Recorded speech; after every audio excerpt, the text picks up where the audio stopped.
মুসআব ইবনে উমাইর যুবক, তরুণ, মক্কার সবচেয়ে ধনীদের একজন, বাবা বিলিয়নিয়ার ছিল, অনেক টাকা পয়সা ব্যবসা ছিল, মারা গেছে, মায়ের একটাই সন্তান। সকালে যে জামা পরে বিকেলে পরে না, এত দামি আতর পরে রাস্তায় গেলে মানুষ তাকিয়ে থাকে। এই যুবকের কাছে দ্বীনের দাওয়াত পৌঁছেছে, গোপনে ইসলাম গ্রহণ করেছেন। হঠাৎ মা খবর পেয়েছে মুসলমান হয়েছে তোমার ছেলে। মা ধরছে, বলে হ্যাঁ হয়েছি। মা বলে ছেড়ে দাও, বাপ দাদার ধর্ম ছেড়ে এই ওহাবি হয়েছে কেন? আর ওরা বলতে থাকে স্থাবেই, মানে বাপ দাদার ধর্ম ছেড়ে নতুন জিনিস নেওয়া। আমরা যেমন বলি ওহাবি। বলে না মা ছাড়বো না। মা অনুরোধ করেছে শুনিনি, মা জেদ করেছে শুনিনি, মায়ের জেদ বেড়েছে, মা ছেলেকে বেঁধে রেখেছে, খেতে দেয় না। 2-3 দিন চলে গেছে, মা আশা করছে ছেলে এখনই আমার কথা শুনে খাবে, ছেলে আর খাই না। মায়ের মন তো একজন বুঝিয়েছে, ছেলেকে বেঁধে মেরে ফেলে কি হবে, ছেড়ে দাও যা করে করো। শেষ পর্যন্ত মা ছেড়ে দিয়েছে, কিন্তু আমার বাড়ি তো ঠাই নেই। যে যুবক সকালে যে কাপড় পরতেন বিকালে পরতেন না, সেই যুবক একটা কাপড় নিয়ে হিজরত করলেন। রাসূলুল্লাহ সাল্লাল্লাহু আলাইহি ওয়াসাল্লাম দ্বাদশ নবুয়তি বছরে এই 12 জন মুসলমানের সাথে তাকে পাঠালেন মদিনায় দ্বীনের দাওয়াত দিতে।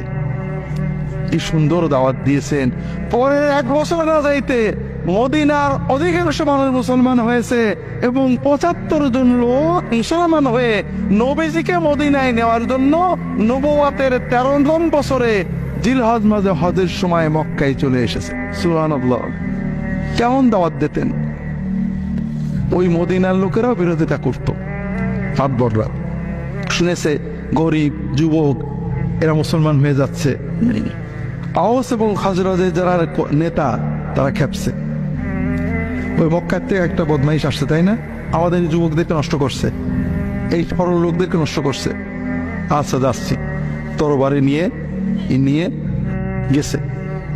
উনি তখন একটা খেজুরের বাগানে বসে আছেন। বলছে তোমার কি জানের মায়া আছে না নেই? জানের মায়া থেকে কেটে পড়ো, আমাদের যুব সমাজকে সাধারণ মানুষকে নষ্ট করো না। উনি বললেন একটু বসবেন না দাঁড়িয়েই কথা বলবেন? বসেন, আমি একটু কথা বলে শুনেন, যদি ভালো না লাগে আপনি আমাকে তাড়িয়ে দিন, যদি ভালো লাগে মেনেন। নরম করে সুন্দর করে মহব্বতের সাথে দিল দিয়ে বলেছেন। ওই অ্যারোগ্যান্ট মাতবর নরম হয়ে গেছে। তা তো কথা ঠিক, আপনি তো জোর করে আমার কাছে দেবেন না, আপনি শুনেই দেখি। বসেছেন, ইসলামের কথা বুঝিয়েছেন, মহব্বত দিয়ে হৃদয় দিয়ে আদর দিয়ে সুন্দর করে বুঝিয়েছেন।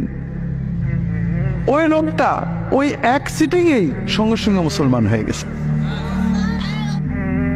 এইভাবে বিনয়ের সাথে, ভালোবাসার সাথে, আদরের সাথে, তাকওয়ার সাথে হৃদয়ের সবটুকু অনুভূতি উজাড় করে দিয়ে মদিনার দাঁড়ে দাঁড়ে নারীর কাছে, পুরুষের কাছে, শিশুর কাছে, কিশোরের কাছে, মাতবরের কাছে, কমন পিপুলের কাছে মুসআব ইবনে উমাইর গিয়েছেন, তার সাথীরা গিয়েছেন। আস্তে আস্তে মদিনার অর্ধেকের বেশি মানুষ মুসলমান হয়ে গেল।